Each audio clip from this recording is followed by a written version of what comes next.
Doktor, kita nak tahu juga apakah punca-punca penyakit ini? Okey, jadi sebenarnya ada beberapa punca yang perlu kita perhatikan ya. Kebiasaannya puncanya adalah jangkitan virus ya. Contohnya virus influenza, virus rhinovirus, virus RSV dan pelbagai jenis virus yang lain ya. Dan kemungkinan juga jangkitan bakteria boleh menyebabkan demam, batuk sesama ya. Contohnya bakteria Streptococcus, Klebsiella dan pelbagai lagi jenis bakteria ya. Selain daripada itu ya, keadaan sekeliling ya, contohnya mungkin alahan ya, ada orang yang dia alah ataupun ada alergis ya terhadap sesetengah debu ataupun habuk-habuk atau bulu binatang.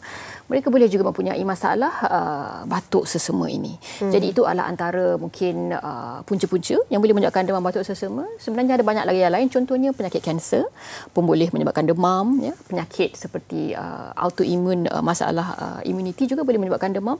Jadi ada pelbagai punca yang boleh kita siasat. Ia berbeza mengikut individu. Kerana Betul. setiap individu mungkin lebih sensitif kepada persekitaran ataupun mereka yang mempunyai penyakit. Mereka merupakan golongan yang lebih berisiko.